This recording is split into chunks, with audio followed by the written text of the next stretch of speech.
जरा सोचो, एक ऐसा गांव जो वक्त में कहीं खो गया है। घर खाली पड़े हैं, गलियां सुनसान हैं, बस टूटी हुई दीवारों के बीच हवा सरसरा रही है। ये है कुलधरा, राजस्थान के दिल में बसा एक भूतिया गांव। ये एक ऐसे अतीत की याद दिलाता है जिसे भुला दिया गया है। आखिर इस आबाद गांव के साथ हुआ क्या था? इसका जवाब रहस्य और कहानियों में छुपा है। कुछ लोग कहते हैं कि कुलधरा पर एक श्राप है जिसने इसे हमेशा के लिए वीरान बना दिया है। कुलधरा थार रेगिस्तान में जैसलमेर शहर के पास बसा है। रेगिस्तान एक कठोर और निर्दयी जगह होती है।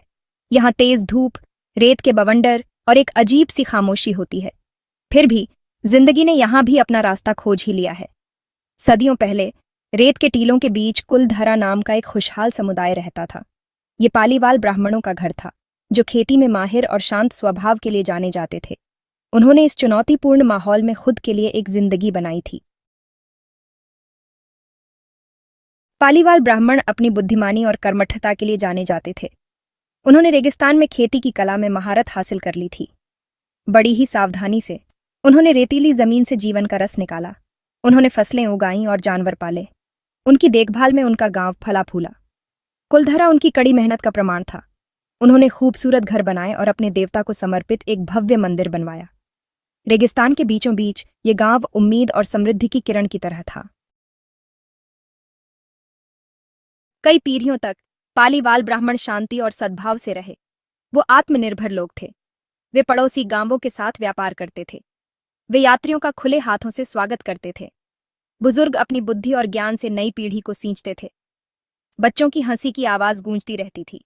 रसोई से मसालों की खुशबू आती रहती थी। त्योहारों और समारोहों के लिए लोग इकट्ठा होते थे। कुलधरा खुशी और संतोष की जगह था। लेकिन ये शांति हमेशा के लिए नहीं रही। कुलधरा की समृद्धि की बात जैसलमेर के दीवान सलीम सिंह के कानों तक पहुंची। वो एक क्रूर और लालची आदमी था, जो अपने अत्याचारी करों और अपनी प्रजा के साथ क्रूर व्यवहार के लिए जाना जाता था। सलीम सिंह कुलधरा की दौलत पर डोरे डालना चाहता था।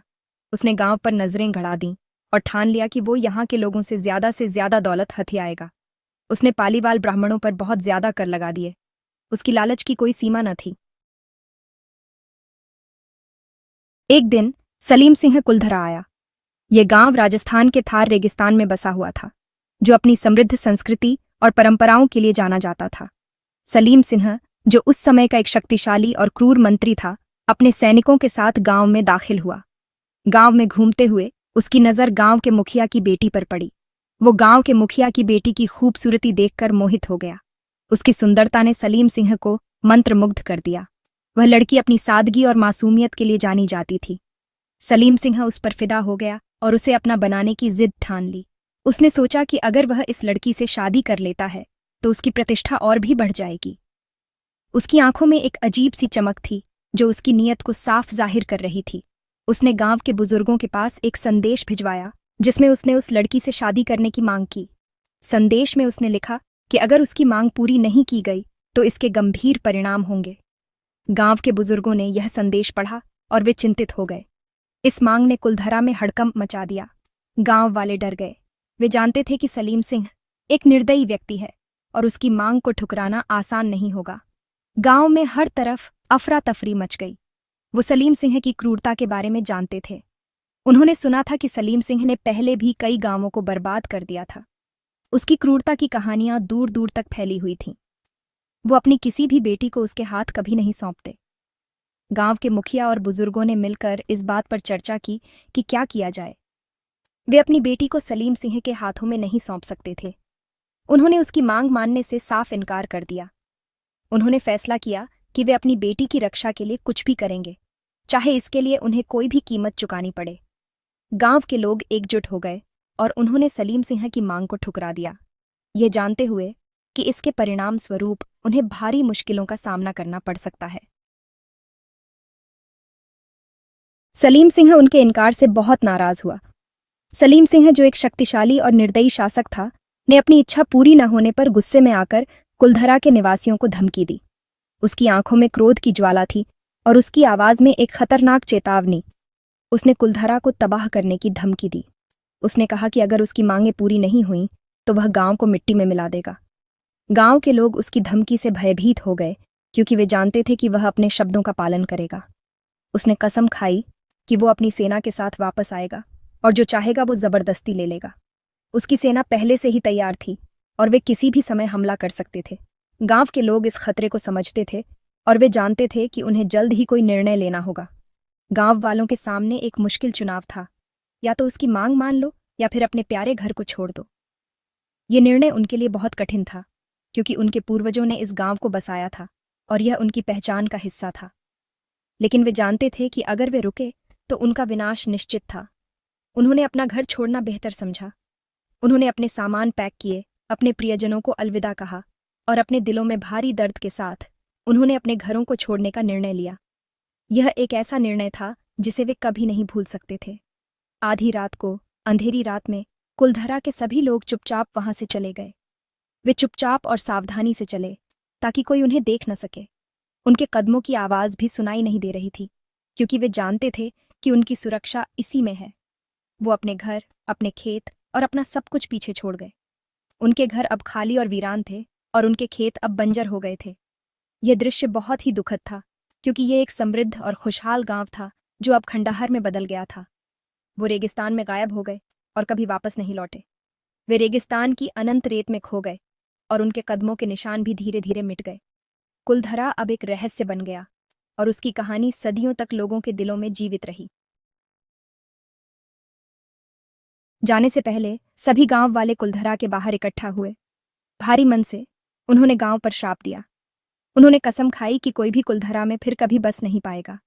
ये हमेशा के लिए वीरान रहेगा, जो सलीम सिंह के अत्याचार का प्रतीक होगा। और ऐसा ही हुआ। कुलधरा भूतिया गांव बन गया। खाली घरों में हवा चलती रही, जो अपने साथ एक भूले हुए अतीत की गूंज लिए हुए थी। कभी उपजाऊ रहने वाले खेत धूल में बदल गए, कुआं सूख गया। समय के साथ कुलधरा एक कहानी बनकर रह गया। गांव के वीरान होने और उस पर लगे श्राप की कहानियां पूरे इलाके में फैल गईं। कुछ लोगों ने इसे मनगढ़ंत कहानी बताया, तो कुछ ने गांव की टूटी हुई दीवारों के भीतर अजीबोगरीब घटनाओं के बारे में फुसफुसाहट की। रात को वहां से गुजरने वाले यात्रियों ने अजीब रोशनी और अनजानी आवाजों के बारे में बताया। चरवाहे श्राप के डर से अपने जानवरों को गांव के पास चराने से डरते थे। कुलधरा रहस्य और डर की जगह बन गया। आज कुलधरा अतीत की एक भूतिया याद दिलाता है। राजस्थान सरकार ने इसे संरक्षित जगह घोषित कर दिया है। दुनिया भर से पर्यटक इसकी भयानक खूबसूरती देखने आते हैं। वो वीरान गलियों में घूमते हैं और अच्छी तरह से संरक्षित इमारतों को देखकर हैरान होते हैं। लेकिन जैसे ही सूरज डूबने लगता है, कुलधरा पर एक अजीब सी खामोशी छा जाती है। परछाई लंबी होने लगती हैं और टूटी हुई दीवारों से हवा सरसराती है। पर्यटक अक्सर बेचैनी महसूस करते हैं, जैसे कि वो वहां अकेले ना हों। कुलधरा का श्राप सच है या फिर कल्पना, एक बात तो पक्की है, ये गांव कहानियों की अमर शक्ति का प्रमाण है। कुलधरा की कहानी आज भी हमें मोहित और उत्सुक करती है। ये हमें याद दिलाती है कि सबसे कठोर जगहों में भी इंसान का मन फूल भी सकता है और टूट भी सकता है। और इसलिए कुलधरा वक्त में कहीं खोया हुआ है। ये एक ऐसी जगह है जहां अतीत और वर्तमान मिलते हैं, जहां भूली हुई जिंदगियों की फुसफुसाहट रेगिस्तानी हवा के साथ घुल मिल जाती है। ये एक ऐसी जगह है जो आज भी हमारी कल्पना को मोहित करती है और हमें याद दिलाती है कि कुछ कहानियां पीढ़ी दर पीढ़ी सुनाई जाती रहेंगी। कुलधरा की कहानी सिर्फ एक गांव की नहीं, बल्कि उन लोगों की भी है जिन्होंने इसे बसाया था। ये लोग अपने समय के महान योद्धा, व्यापारी और कलाकार थे। उनके द्वारा बनाए गए मंदिर, घर और बाजार आज भी उनकी कला और संस्कृति की गवाही देते हैं। कुलधरा की रातें भी अपने आप में एक रहस्य हैं। चांदनी रात में ऐसा लगता है जैसे ये गांव अपनी कहानियां खुद बयां कर रहा हो। यहाँ के लोग अपने रीति रिवाजों और परंपराओं को बहुत मानते थे। उनके द्वारा लिखे गए ग्रंथ और शिलालेख आज भी उनके ज्ञान और बुद्धिमत्ता का प्रमाण है। कुलधरा का हर कोना, हर दीवार एक कहानी कहती है। ये कहानियां हमें बताती हैं कि समय चाहे कितना भी बदल जाए, कुछ चीजें कभी नहीं बदलती। कुलधरा का रहस्य और उसकी कहानियां हमेशा जीवित रहेंगी और हमें याद दिलाती रहेंगी कि इतिहास और कहानियां कभी नहीं मरती।